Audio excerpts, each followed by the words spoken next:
შენში თუ არის შური, სიძულვილი, ესე იგი შენში არა ღმერთი. მთელი მიზანი, ბედნიერები ვიშიც ღმერთია. ის თავისუფალია შურისგან, სიძულვილისგან. თუ კიდე ღარიბი იყოს, ამის მაგალითია მოციქულები. მატერიალურად ღარიბები იყვნენ, მაგრამ აძიებდნენ ღმერთსა. თუ კიდე ტყვეობაში იყოს, ამის მაგალითია წმინდა გიორგი. არ გაბოროტებულა. და ხშირად მოყავს გრიგოლ ფერაძის მაგალითი, რომ ვის შეეწირა ეროვნებით ქართველი, ეროვნებით ებრაელებს. ასეთი ადამიანი, როცა გუშინ ღმერთია, ყველა უყვარს. ჩემი წმენით ნეტარია და ბენდიერი ეს ადამიანები საწმენ აქვს და ეს გუშინ ღმერთია.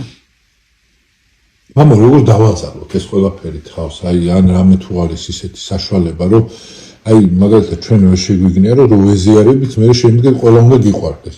იქოს ეზიარები, მაგრამ იგივე რჩები არ იცნობ. მაშინ წმინდა მამები გვარიგებენ, რომ ვილოცოთ იმ ადამიანებისადმი, ვის დამით შემოვიდა ჩვენში სიძულვილი.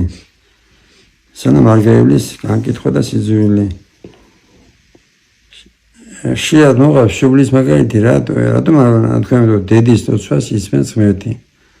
დედას აქვს სიყვარული თავისი შვილისადმი, რაცა უნდა ცუდი ყოფაქცევის იყოს, რაცა უნდა სხვა აზროვნების იყოს, ესე იგი არ გარგავს სიყვარულსა.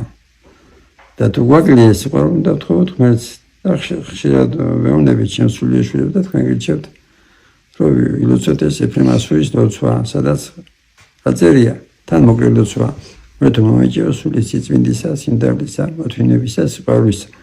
განსად ვისაც ცოდვათავ და ჩვენ მიწვე ზიარებით, ყველა ვიცით, რომ ცოდვილები ვართ, ყველას ჩამოვასახელებთ ცოდვებს აღსარებაში, მაგრამ გონება მივიცის გულმა არ იცის, სანამ გული არ ატირდება ცოდვების გამო, მამდე ვერ შემოდის ღმერთი შენში. როცა ატირდება, როცა შემოდის უკვე შენშია ღმერთი, სული წმინდა და შენ თავისუფლდები სიძულვილისაგან. დიდი მადლობა.